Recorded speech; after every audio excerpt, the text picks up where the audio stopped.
Parachat Yitro. Je vais vous raconter un truc qui s'est passé cette semaine que mon fils il m'a raconté et je me suis dit waouh, la force de la confiance en soi. Son copain il était dans le bus, il était assis à côté d'un homme et le bonhomme il lui dit donc mon fils, il faut comprendre qu'il a 14 ans, donc son copain il a à peu près le même âge. Un bonhomme qui lui dit t'es sfarad? Alors il lui dit oui. Alors il lui dit ah bah c'est bien dommage que Rav Ovadia Youssef il a autorisé que les femmes puissent avoir 2 doigts dans le foulard là, en arrière. Le foulard en arrière de à peu près la truc de 2 doigts. Alors, le gosse de 14 ans il dit pourquoi, c'est quoi l'histoire? Il dit parce que regarde derrière toi la femme, voilà ce que ça donne quand on donne 2 doigts, voilà ce que ça donne. Et la femme apparemment elle avait le foulard un peu en arrière. Qu'est-ce qu'elle lui répond le garçon de 14 ans? Il lui dit peut-être que Rav Ovadia Youssef il a interdit, il a permis les 2 doigts dans le foulard, mais le Rama il a interdit de regarder une femme. Réponse de génie. Réponse, il faut avoir une confiance en soi pour répondre à un truc pareil, mais en plus en tac au tac, un garçon de 14 ans, enfin, d'où elle vient cette force? D'où elle vient cette capacité à répondre comme ça, une réponse aussi géniale, aussi magnifique en fait, dans tous les sens, aussi bien au point de vue halakha que point de vue perspicacité, intelligence, etc. Ça vient beaucoup de la confiance en soi. Mais ça me rappelle aussi par qui on veut se laisser influencer. Est-ce qu'on veut se laisser influencer par la personne qui est à côté de nous en train de nous dire ah bah tu vois ce qu'il a dit celui-là ou un tel, franchement c'est pas génial, ou bien on veut se laisser influencer par qui on a choisi d'être influencé.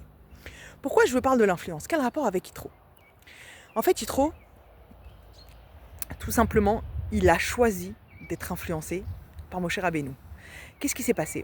Yitro, il faut comprendre une chose, c'était le Kohen Midian, c'est-à-dire que c'était le roi de l'idolâtrie.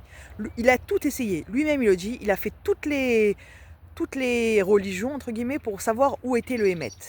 Et sauf, il a entendu que Hachem, il avait délivré donc l'âme Israël par la Kriyat, et il y avait eu la Kriyat Yamsouf, et il a entendu la guerre d'Amalek, et hop, ça l'a tilté, il est venu vers Moshe Rabbeinu.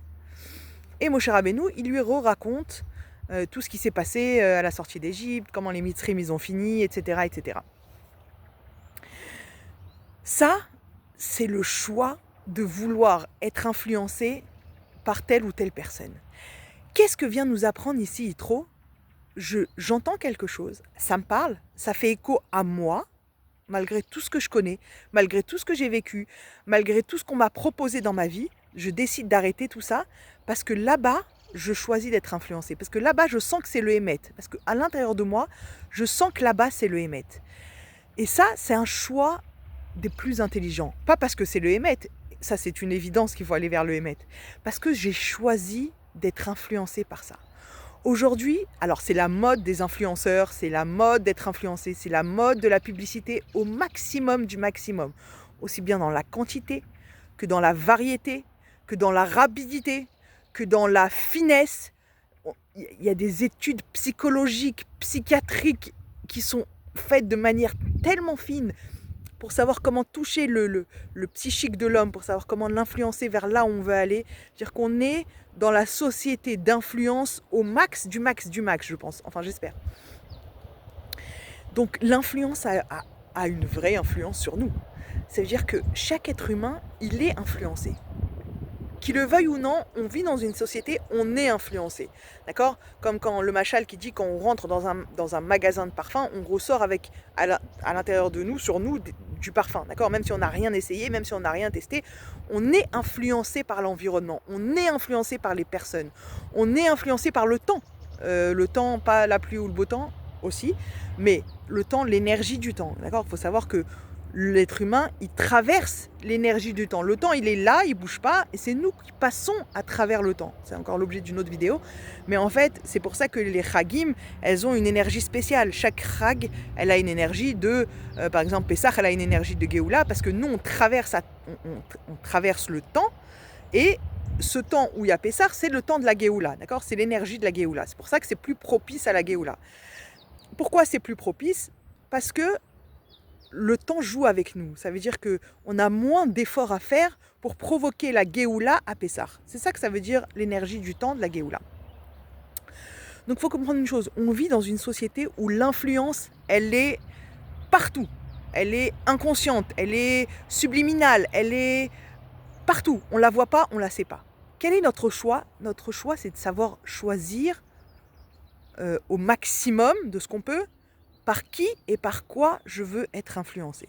Est-ce que je vais regarder tous les influenceurs qu'il y a sur YouTube? Est-ce que je vais regarder toutes les photos qui sont sur Instagram? Est-ce que je vais écouter tous les rabbinim qui sont sur Internet? Est-ce que je vais je sais pas moi, je vais essayer, je vais tester tous les nouveaux aspirateurs? Je dois faire un choix à un moment donné. Je dois décider par qui je veux me faire influencer. Et qu'est-ce qui va me faire décider par qui je veux me faire influencer? C'est comment ça résonne à l'intérieur de moi. Comment qu'est-ce qui me parle à l'intérieur? Évidemment, on ne va pas rentrer dans le détail, mais il y a un shoresh à Neshama. Ça veut dire qu'on est influencé par tel ou tel rave parce qu'on a un lien de Neshama. Bon, on ne va pas rentrer là-dedans, c'est trop compliqué. Mais en fait, il y a quelque chose à l'intérieur de nous. Le Hémet, il est à l'intérieur de nous. Mais est-ce qu'on arrive à détecter ce que l'influenceur va provoquer à l'intérieur de moi? Est-ce que ce qui va provoquer à l'intérieur de moi, c'est vraiment à l'intérieur de moi? Est-ce que ça résonne avec mon Hémet ou pas? Ou c'est juste joli, beau, il parle bien, il danse bien, il aspire bien, il a une belle couleur, ou peu importe. D'accord? Est-ce que ça va résonner vraiment en moi? Et c'est ça notre libre arbitre, entre guillemets. C'est je vais choisir par qui je vais me faire influencer. Je vais aller dans la direction où mon Hémet y va. Et d'autant plus que c'est pas juste je vais me laisser influencer.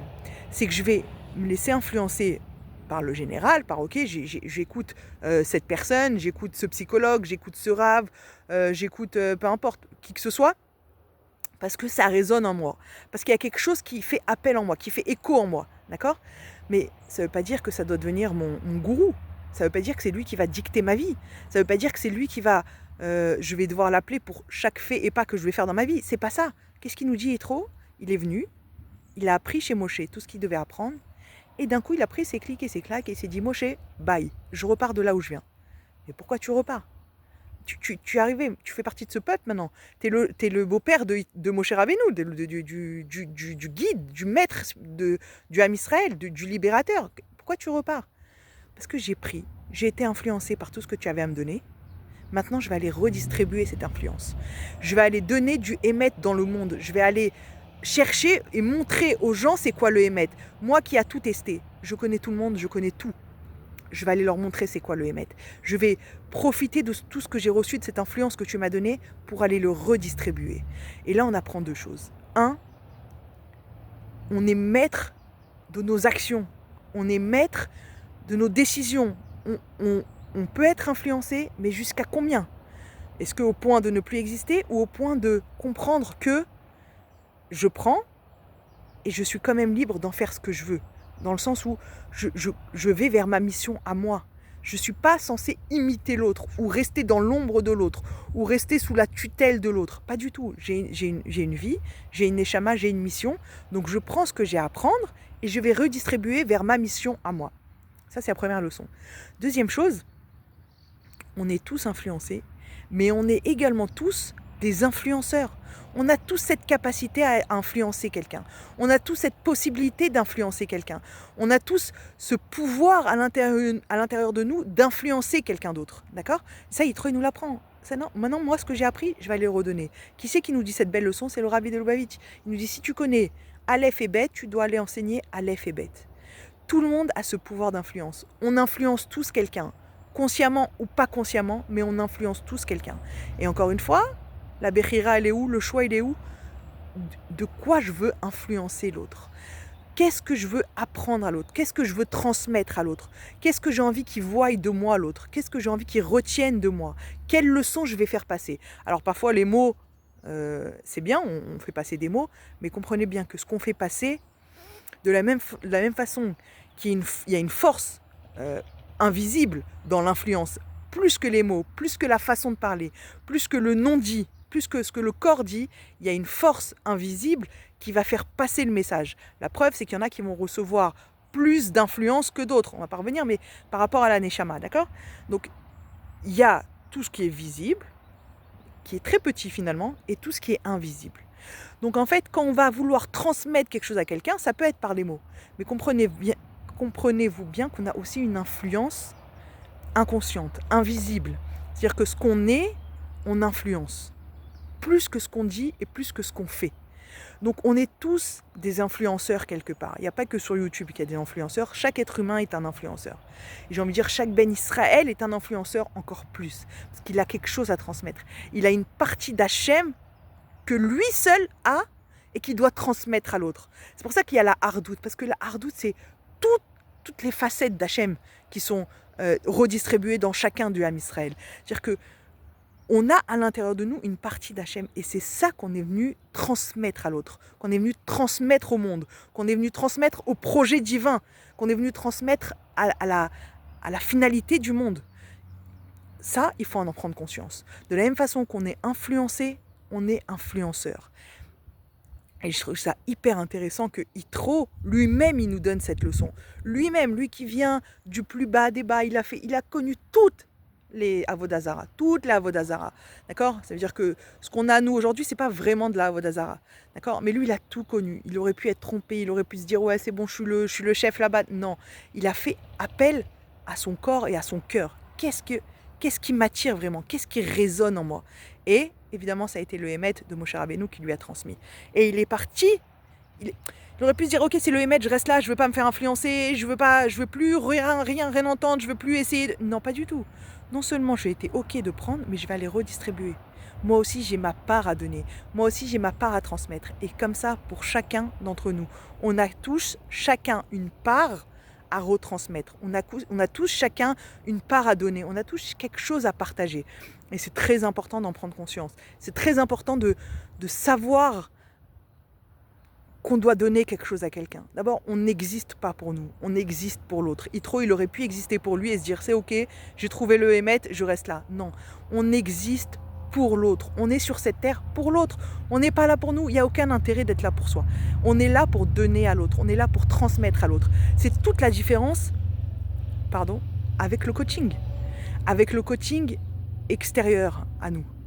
Le vrai coaching, le vrai développement personnel, c'est se développer pour donner à l'autre. C'est s'améliorer pour donner à l'autre. C'est s'améliorer, c'est apprendre à se connaître pour pouvoir réagir mieux avec l'autre. C'est ça le but d'un être humain sur Terre.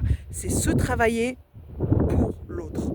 C'est se donner pour l'autre. C'est s'aimer pour aimer l'autre. C'est ça le but du Ham Israël. Et Yitro, il nous donne une très belle leçon.